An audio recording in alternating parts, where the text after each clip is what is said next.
Welcome back to Jini's happy plates. ഇന്ന് നമ്മൾ വളരെ ടേസ്റ്റി ആയിട്ടുള്ള സ്റ്റഫ്ഡ് ചിക്കൻ ബണ്ണാണ് ചെയ്യാൻ പോകുന്നത്. അപ്പോൾ വീഡിയോ ഇഷ്ടമായാൽ എല്ലാവരും സബ്സ്ക്രൈബ് ചെയ്യുക. വീഡിയോ മുഴുവനും കണ്ടിട്ട് നിങ്ങളുടെ അഭിപ്രായങ്ങളും നിർദ്ദേശങ്ങളും കമൻറ്റ് ചെയ്യുക. അപ്പോൾ ഒട്ടും വൈകാതെ നമ്മുടെ സ്റ്റഫ്ഡ് ചിക്കൻ ബൺ എങ്ങനെയാണ് ഉണ്ടാക്കുന്നതെന്ന് നോക്കാം. അതിനുവേണ്ടി ആദ്യം തന്നെ ചെറിയൊരു ബൗളിൽ 2 tablespoon lukewarm water എടുക്കാം.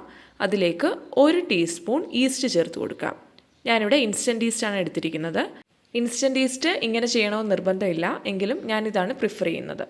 ഇനി നമുക്ക് ഒരു ബൗൾ എടുക്കാം. അതിലേക്ക് 1 കോഴിമുട്ട ചേർത്ത് കൊടുക്കാം. 1 ടീസ്പൂൺ പഞ്ചസാര ചേർത്ത് കൊടുക്കാം. 1/2 ടീസ്പൂൺ ഉപ്പ് ചേർത്ത് കൊടുക്കാം. 2 ടേബിൾ സ്പൂൺ റിഫൈൻഡ് ഓയിൽ ചേർത്ത് കൊടുക്കാം. ഞാനിവിടെ സൺഫ്ലവർ ഓയിലാണ് യൂസ് ചെയ്തിരിക്കുന്നത്. ഇനി ഇത് നന്നായിട്ടൊന്ന് മിക്സ് ചെയ്തെടുക്കണം. ഇതുപോലെ ഒരു വിസ്ക് വെച്ച് നന്നായിട്ടൊന്ന് ബീറ്റ് ചെയ്തെടുത്താൽ മതി. നമ്മൾ ബീറ്റ് ചെയ്ത് കഴിയുമ്പോൾ നമ്മൾ ചേർത്ത ഷുഗറും സോൾട്ടും എല്ലാം അലിഞ്ഞ് ചേർന്നിട്ടുണ്ടാവണം.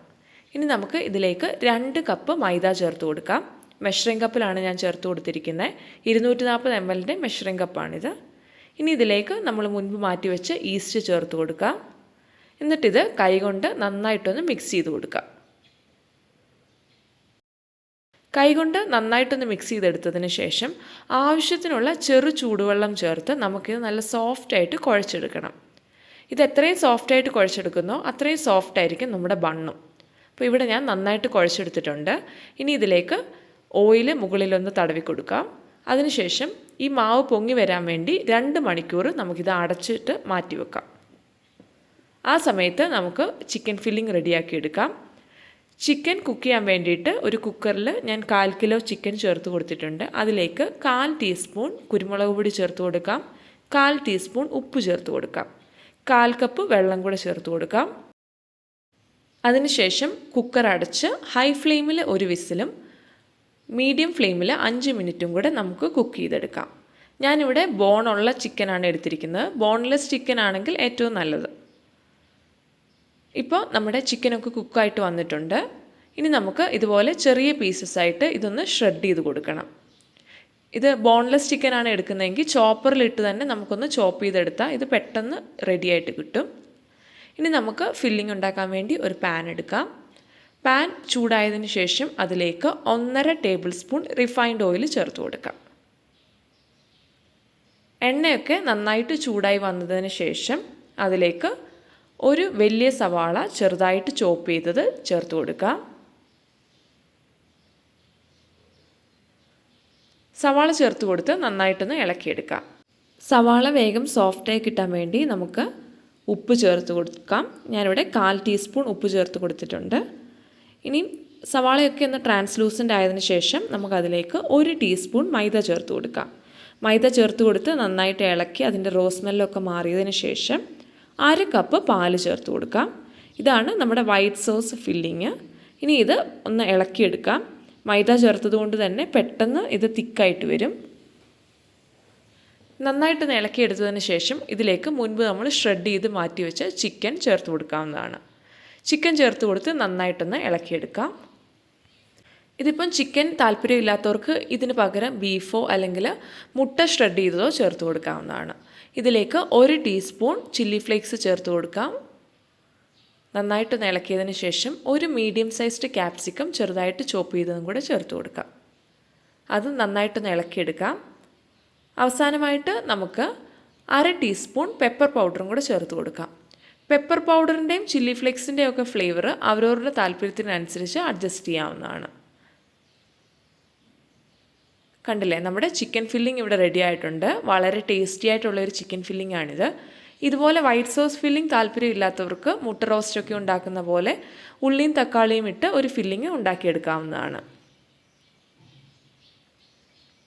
ഇനി നമുക്ക് ഫില്ലിംഗ് ചൂടാറാൻ വേണ്ടി മാറ്റി വെക്കാം. ഈ സമയം കൊണ്ട് നമ്മുടെ മൈദ മാവ് നന്നായിട്ട് പൊങ്ങി വന്നിട്ടുണ്ട്. ഇനി നമുക്ക് ബണ്ണ് ഉണ്ടാക്കിയെടുക്കാം. അതിനുവേണ്ടി നമ്മുടെ പൊങ്ങി വന്ന മൈദ മാവ് ചെറുതായിട്ട് ഒന്നുകൂടെ ഒന്ന് കുഴച്ചെടുക്കാം. ഒന്ന് കുഴച്ചെടുത്തതിന് ശേഷം ഈ ഒരു അളവിൽ നമുക്ക് 8 ബൺസാണ് കിട്ടുന്നത്. അപ്പോൾ അതിനുവേണ്ടി ഈക്വലായിട്ട് നമുക്കിതൊന്ന് ഡിവൈഡ് ചെയ്തെടുക്കണം. ഞാനതിന് ഇതുപോലെ ഒന്ന് കട്ട് ചെയ്തെടുക്കുകയാണ് ചെയ്യാറ്. അപ്പം അവരവരുടെ താല്പര്യത്തിനനുസരിച്ച് അല്ലെങ്കിൽ ഒന്ന് നീളത്തിൽ റോൾ ചെയ്തിട്ട് ചെറിയ പീസസ് ആയിട്ട് കട്ട് ചെയ്തെടുക്കുകയോ എങ്ങനെയാണെങ്കിലും ചെയ്യാം. അപ്പോൾ ഇങ്ങനെ ചെയ്യുമ്പോൾ നമുക്ക് ഈക്വലായിട്ട് അത് കിട്ടും. ഇനി ഇതുപോലെ പൂരിയുടെ വലിപ്പത്തിൽ നമുക്കിതൊന്ന് പരത്തിയെടുക്കണം, ഈ 8 ബൺസും.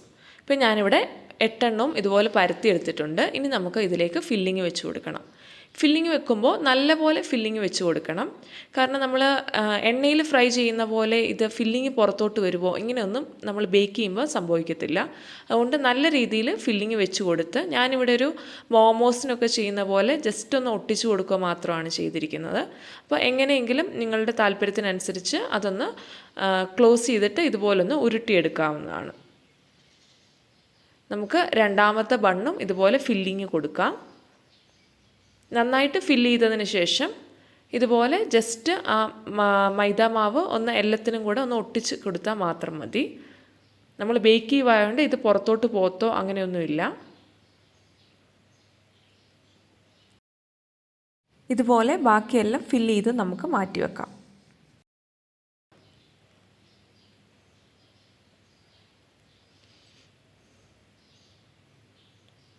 കണ്ടില്ലേ, ഇവിടെ ഞാൻ 8 എണ്ണവും ഇതുപോലെ ഫില്ല് ചെയ്ത് വെച്ചിട്ടുണ്ട്. ഇനി നമുക്ക് ഇതൊരു ടവൽ കൊണ്ട് കവർ ചെയ്ത് അരമണിക്കൂർ മാറ്റി വെക്കാം. ഇപ്പോൾ ഇവിടെ അരമണിക്കൂർ കഴിഞ്ഞിട്ടുണ്ട്. ഞാനിവിടെ എയർ ഫ്രയറിലാണ് ഇത് ബേക്ക് ചെയ്തെടുക്കുന്നത്. എയർ ഫ്രയറിൽ 160 ഡിഗ്രി 12 മിനിറ്റ്സ് കൊണ്ട് ഇത് പെർഫെക്റ്റായിട്ട് ബേക്കായിട്ട് എനിക്ക് കിട്ടി.